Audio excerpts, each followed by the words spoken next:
নমস্কার, আমি সৃজা। দেশে ফিরলেন সোনালী বিবি। গত অগাস্ট মাস থেকে সপুত্র বাংলাদেশের জেলে বন্দী ছিলেন এই সোনালী বিবি। অবশেষে প্রায় 4-4.5 মাস জেল জীবন কাটিয়ে দেশে ফিরেছেন সোনালী বিবি। এখন প্রশ্ন হচ্ছে যে কেন একটা অন্য দেশের জেলে বন্দী থাকতে হয়েছিল সোনালী বিবিকে? এই সোনালী বিবির অপরাধ কি? শুধু সোনালী বিবি নয়, সোনালী বিবি ছাড়া পেয়েছেন, দেশে ফিরেছেন। এখনো পর্যন্ত বাংলাদেশের জেলে অনেকেই আটক রয়েছেন, বন্দী রয়েছেন। তো তাদের অপরাধ কি? তাদের কোনো অপরাধ নেই। তাদের অপরাধ এটাই যে তাদেরকে আসলে খেসারত দিতে হচ্ছে। কিসের খেসারত দিতে হচ্ছে? কারণ বিজেপি এ রাজ্যে মমতাকে মুখ্যমন্ত্রী দেখতে চায়, আর সেই কারণের জন্য সেই উদ্দেশ্যকে, বিজেপির এই উদ্দেশ্যকে, তৃণমূলের এই উদ্দেশ্যকে, মমতার এই উদ্দেশ্যের জন্য খেসারত দিতে হচ্ছে সোনালী বিবিদের।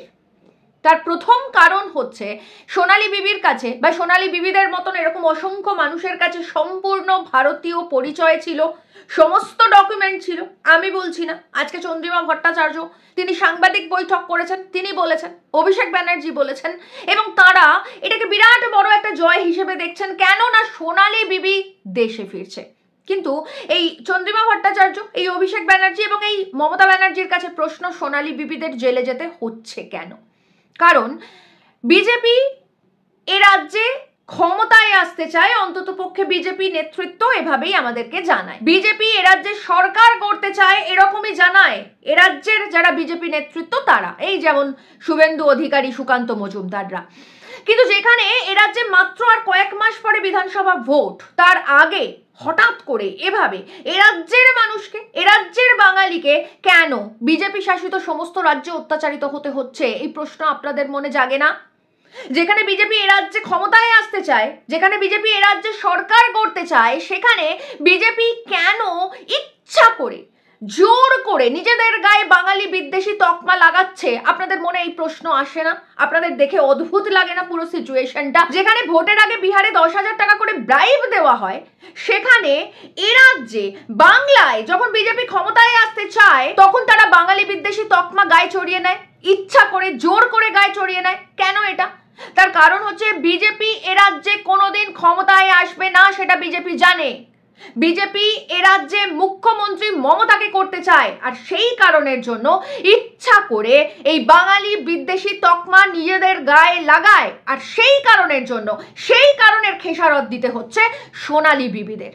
ইচ্ছা করে তাদেরকে পুশ ব্যাক করে, তাদেরকে হেনস্থা করে, তাদের জীবন একেবারে জটিল থেকে জটিলতর করে ফেলছে কেন্দ্রীয় সরকার। এখন প্রশ্ন হচ্ছে এই সোনালী বিবিদের কাছে তো যথার্থ সমস্ত ডকুমেন্ট ছিল, তারপরেও তাদেরকে বাংলাদেশে পুশ ব্যাক করা হলো। সে যে পুলিশই করুক, সেটা কেন্দ্রীয় স্বরাষ্ট্র মন্ত্রক করুক, সেটা দিল্লি পুলিশ করুক, যারাই করুক, কিন্তু এখন এটা পরিষ্কার হয়ে গেছে যে সোনালী বিবি এ দেশের লোক, ভারতবর্ষের লোক, এ রাজ্যের লোক। তাহলে যারা এই কাজটা করলো, যারা এই সোনালী বিবিদের পুশ ব্যাক করলো, যারা এই সোনালী বিবিদের অপমান করলো, যারা এই সোনালী বিবিদের জীবন নরকের দিকে ঠেলে দিল, 4 মাস, 4.5 মাস, 5 মাস, 6 মাস ধরে জেল খাটালো, তাদেরকে কেন শাস্তির আওতায় আনা হবে না? একজন ভারতবর্ষের নাগরিককে অন্য রাষ্ট্রের নাগরিক বলে দেগে দিয়ে তাকে জোর করে পুশ ব্যাক করে দিয়ে জেল খাটানোর অপরাধে কেন স্বরাষ্ট্রমন্ত্রক দায়িত্ব নেবে না? কেন তাদের শাস্তির আওতায় আনা হবে না? কেন দিল্লি পুলিশের দায়িত্ব নেবে না? এবং কেন দিল্লি পুলিশ শাস্তির আওতায় আসবে না? এদেশে শাস্তির ঊর্ধ্বে তো কেউ নয়, অন্তত পক্ষে সংবিধান তাই বলে। এবং তার থেকেও গুরুত্বপূর্ণ যে প্রশ্ন, সেটা হচ্ছে যে আমরা দেখতে পাচ্ছি অভিষেক ব্যানার্জি বিরাট বড় জয়ী হয়েছেন, কেননা সোনালী বিবি দেশে ফিরেছে। আমরা দেখতে পাচ্ছি চন্দ্রিমা ভট্টাচার্য তিনি সাংবাদিক বৈঠক করেছেন, বিরাট বড় জয় এসছে, কারণ সোনালী বিবি সপুত্র দেশে ফিরছেন। কিন্তু প্রশ্ন হচ্ছে এই সোনালী বিবিকে, এই সোনালী বিবিদের বাংলাদেশে পুশব্যাক করতে, বাংলাদেশের জেল খাটাতে কেন আটকাচ্ছে না তৃণমূল কংগ্রেসের সরকার? কেন যেখানে যেখানে বাঙালি হেনস্থা হচ্ছে, যেখানে যেখানে বাঙালি নির্যাতন হচ্ছে, যেখানে যেখানে বাঙালি নিপীড়ন হচ্ছে, কেন মমতার সরকার সেই সমস্ত রাজ্যে আইনি ব্যবস্থা দিচ্ছে না? এটা তো আমাদের সংবিধানের নির্দেশেই আছে। যদি অন্য কোনো রাজ্যে গিয়ে এক রাজ্যের মানুষ সমস্যায় পড়েন, তাহলে সেক্ষেত্রে সেই রাজ্যের প্রশাসনিক প্রধান তারা সম্পূর্ণভাবে আইনি সহায়তা দিতে পারে। সেই কোর্টে কেন আইনজীবী নিয়োগ করা হচ্ছে না? সেখানে কেন হেভিয়েস্ট কর্পাস মামলা করা হচ্ছে না? কেন নির্যাতন নিপীড়নের হাত থেকে মানুষকে বাঁচানো হচ্ছে না? আজকে 4 মাস ধরে একজন নিরপরাধ মানুষ যখন জেল থেকে বেরোচ্ছে তখন অভিষেক ব্যানার্জি বলছেন যে এটা নাকি জয় হয়েছে। তখন চন্দ্রিমা ভট্টাচার্যর মনে হচ্ছে এটা জয় হয়েছে। এই জয়টার তো দরকারই ছিল না। তার অনেক আগেই তো এই জেল যাত্রাটাকেই মমতা ব্যানার্জির আটকানো উচিত ছিল। ওনার উচিত ছিল সেই রাজ্যে যে রাজ্যে বিজেপি বাঙালিদের অত্যাচার করছে, বাঙালিদের উপরে নিপীড়ন করছে, নির্যাতন করছে, সেই সমস্ত রাজ্যে এই সমস্ত মানুষকে আইনি সহায়তা দেওয়া, এই সমস্ত মানুষের আইনি সহায়তায় হেভিয়েস্ট কর্পাস মামলা করা। মমতা ব্যানার্জি নিজের কারণে তো কোটি কোটি টাকার আইনি সহায়তা নেন। আমরা দেখেছি কিভাবে সারদা নারদা চাকরি চুরি সমস্ত কেস থেকে বাঁচতে কত কোটি কোটি টাকার আইন উকিল এই সমস্ত উনি ব্যবহার করেছেন আমাদের টাকায়, মানুষের ট্যাক্সের টাকায়। আজ যখন এ রাজ্যের মানুষ সমস্যায় পড়ছেন, আজ যখন ভিন রাজ্যে গিয়ে তারা নিপীড়িত হচ্ছেন, নির্যাতিত হচ্ছেন, তখন তাদেরকে আইনি সহায়তা দিচ্ছেন না কেন? কেন একজন মানুষ 4 মাস 5 মাস 6 মাস বিনা কারণে নিরপরাধ অবস্থায় জেল খাটবে, তাও অন্য রাষ্ট্রে? এবং তার থেকেও গুরুত্বপূর্ণ, কেন যখন এই এতগুলো দিন জেল খাটার পর বেরিয়ে আসার পর কেন সেটাকে নিজেদের জয় বলে দাবি করবেন অভিষেক ব্যানার্জি, চন্দ্রিমা ভট্টাচার্য? আর শুধুমাত্র আইনের সহায়তা নয়, কেন মমতা ব্যানার্জি এ রাজ্যের বিধানসভায় এই বিষয়টা নিয়ে প্রসঙ্গ তুলছেন না? কেন শুভেন্দুর সঙ্গে উনি এই বিষয়টা নিয়ে আলোচনা করছেন না? মমতা ব্যানার্জি এ রাজ্যের বিধানসভায় এতগুলো অধিবেশন গেল, একবারও কি এই বাঙালি নির্যাতনের বিষয়টা বিধানসভায় উত্থাপন করেছেন? করেননি। মোশন এনেছেন? আনেননি। প্রসঙ্গ তুলেছেন? তোলেননি। শুভেন্দুর সঙ্গে ডেকে বৈঠক করেছেন? করেননি। কোন বিজেপি নেতার সঙ্গে বৈঠক করেছেন? করেননি। এমনকি উনি তো নরেন্দ্র মোদীকে ধুতি মিষ্টি এই সমস্ত পাঠান। তো সেক্ষেত্রে নরেন্দ্র মোদীকে কেন জানাননি যে কেন বিজেপির রাজ্যে আমাদের রাজ্যের মানুষকে অত্যাচার করা হচ্ছে? করেননি। কারণ এটাই সিস্টেম, কারণ এটাই উনি চান, কারণ এটার জন্যই উনি মুখ্যমন্ত্রী হিসেবে টিকে থাকবেন এবং এটার মধ্যে দিয়েই বিজেপি ওনাকে মুখ্যমন্ত্রী করে রাখবে। এটাই সিস্টেম। বিজেপি বাঙালিদের অত্যাচার করছে আর বাঙালিদের বাঁচাচ্ছে কে? মমতা। তাই ভোট কাকে দিতে হবে? বিজেপিকে না, ভোট দিতে হবে মমতাকে। তাহলে মুখ্যমন্ত্রী কে থাকবে? মমতা থাকবে। এটাই আরএসএস এর প্ল্যান এবং সেই অনুযায়ী এই প্ল্যান হচ্ছে, যাতে মানুষ ভেবে নেয়, বিশেষ করে মুসলিম সম্প্রদায়ের মানুষ যাতে ভেবে নেয় যে বিজেপি আসলেই একটা সাংঘাতিক ব্যাপার হয়ে যাবে, আমরা বিজেপিকে ভোট দেব না। আমাদেরকে বাঁচিয়েছে কে? মমতা ব্যানার্জি। কে জয়ী হিসেবে দাবি করেছে নিজেকে? অভিষেক ব্যানার্জি। কে সাংবাদিক সম্মেলন করেছে? চন্দ্রিমা ভট্টাচার্য। তাহলে আমরা কার লোক? আমরা তৃণমূল কংগ্রেসের লোক। আমরা কাকে ভোট দেব? আমরা তৃণমূল কংগ্রেসকে ভোট দেব। এই বাইনারিটাই তো তৈরি করতে চাইছে মমতা ব্যানার্জি এবং বিজেপি। আর সেই বাইনারিটাই তৈরি করা হচ্ছে এবং সেই কারণের জন্যই শুধুমাত্র যখন বাঙালির অত্যাচার হয়, যখন বাঙালি নির্যাতিত হয়, যখন বাঙালি নিপীড়িত হয়, তখন মমতা ব্যানার্জি এ রাজ্যে মিছিল করেন, কিন্তু একবারও বিধানসভায় সেই প্রসঙ্গ তোলেন না, একবারও শুভেন্দুর সঙ্গে বৈঠক করেন না, একবারও নরেন্দ্র মোদীকে ফোন করেন না। এমনকি ভিন রাজ্যে যেখানে যেখানে মানুষ অত্যাচারিত হচ্ছে তাদের জন্য একটা আইনি সহায়তা দেয় না।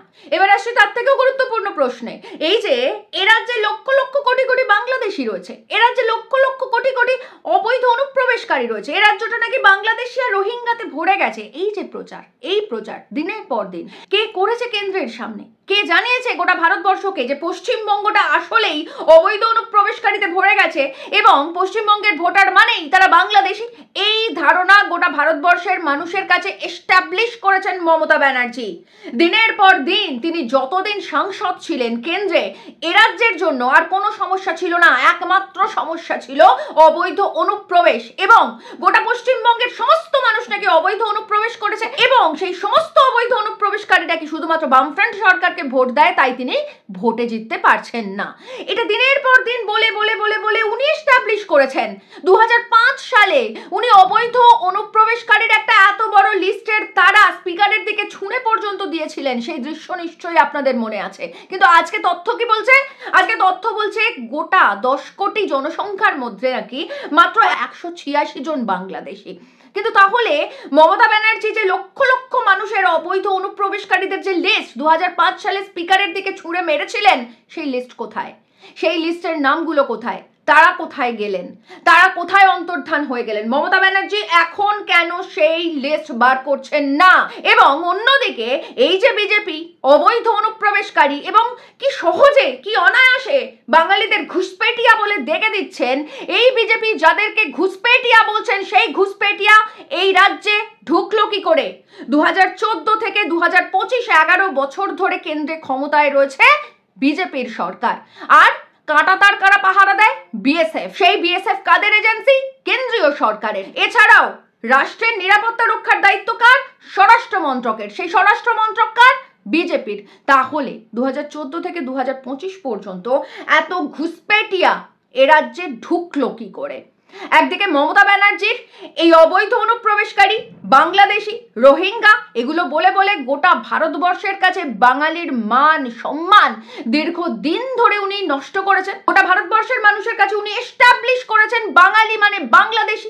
এই যে আপনারা যখন আজকে ভিন রাজ্যে গিয়ে শোনেন যে বাংলায় কথা বলছে তার মানেই বাংলাদেশি, এটার জনককে, এটা এস্টাবলিশ করেছে কে? মমতা ব্যানার্জি এস্টাবলিশ করেছে দীর্ঘদিন ধরে। উনি যতদিন সাংসদ ছিলেন ততদিন এগুলো বলে বলে উনি সংসদে হাওয়া গরম করেছেন, বাজার গরম করেছেন। আর অন্যদিকে অমিত শাহ গলা বাজিয়ে বুক বাজিয়ে বলছেন বাঙালিরা নাকি ঘুষপেটিয়া। এর আগেও এ রাজ্যে একাধিকবার এসআইআর হয়েছে, কিন্তু বাঙালিকে ঘুষপেটিয়া বলার সাহস কোনো কেন্দ্রীয় সরকারের ছিল না, কারণ তখন এ রাজ্যে সরকারে ছিল বামফ্রন্ট। যবে থেকে তৃণমূল কংগ্রেসের সরকার এসেছে তবে থেকে এ রাজ্যের বাঙালি, এ রাজ্যে জন্ম নেওয়া বাঙালি, তারা হয়ে গেছে অবৈধ অনুপ্রবেশকারী, তারা হয়ে গেছে বাংলাদেশি, তারা হয়ে গেছে ঘুষপেটিয়া। আর এটাকে এস্টাবলিশ করেছেন মমতা ব্যানার্জি, আর সেটার এই মুহূর্তে দাঁড়িয়ে সুযোগ নিচ্ছে বিজেপি। আর সেই সুযোগ নেওয়া হচ্ছে হিন্দু মুসলিম বাইনারি তৈরি করার জন্য এবং মমতাকে এ রাজ্যে ক্ষমতায় রাখার জন্য। তাই আপনারা যারা মনে করছেন বিজেপি ভিন রাজ্যে বাঙালিদের অত্যাচার করছে, তাই বিজেপিকে তো বাংলায় ক্ষমতায় আনা যাবে না, বিজেপিকে ভোট দেব না এবং বিজেপিকে আটকাতে মমতা ব্যানার্জিকে ভোট দেব। তাদেরকে জানিয়ে দিচ্ছি আপনাদেরকে এই যে অবৈধ অনুপ্রবেশকারী হিসেবে এস্টাবলিশ করেছেন মমতা ব্যানার্জি, এবং তার সঙ্গে যদি আজকে এই অত্যাচার নিপীড়ন মমতা ব্যানার্জি সত্যি আটকাতে চাইতেন তাহলে ভিন রাজ্যে আইনি সহায়তা দিতেন বাঙালিদের জন্য আইনজীবী নিয়োগ করতেন এবং তার সঙ্গে বিধানসভায় কথা বলতেন। এর কোনোটাই উনি করেননি, কারণ উনিও জানেন যে ঠিক এভাবেই বাইনারি তৈরি হয়, ঠিক এভাবেই হিন্দু মুসলিম খেলা হয়, ঠিক এভাবেই ভোট ভাগ হয় এবং এভাবেই ভোট ভাগ হয়ে উনি মুখ্যমন্ত্রী হন। কারণ রাজনীতি করার জন্য, মুখ্যমন্ত্রী হওয়ার জন্য যে আসল দাবি, যে আসল অধিকার মানুষের, খাদ্য বস্ত্র বাসস্থানের অধিকার, কর্মের অধিকার, তার কোনোটাই মমতা ব্যানার্জি কোনোদিন দিয়ে উঠতে পারেননি। তাই এভাবে ভোট ভাগ করা, এভাবে বাইনারি করা, এভাবে হিন্দু মুসলিম খেলা, এভাবে পুশব্যাক করা এবং এভাবে অসহায় নিরপরাধ গরিব মানুষকে জেল খাটানো, তাও ভিন রাষ্ট্রে জেল খাটানো, এভাবেই মমতা ক্ষমতায় টিকে থেকেছে এতদিন এবং আগামীতেও এভাবেই মমতা ক্ষমতায় টিকে থাকতে চাইছে। এবার এই বাইনারি, এই খেলা, এই হিন্দু মুসলিম, এই ভোট ভাগ, এই পুশব্যাক, এই ভিন রাজ্যে বাঙালিদের উপর অত্যাচার এবং ভিন রাষ্ট্রে জেল খাটা, এই সমস্ত বিষয়গুলো বুঝে আপনারা সঠিক ভোটাধিকার প্রয়োগ করবেন, নাকি এই যে গোল গোল গোলক ধাঁধাটা ওরা তৈরি করেছে সেটাতে গোল গোল ঘুরবেন, সেটার সিদ্ধান্ত একেবারেই আপনাদের।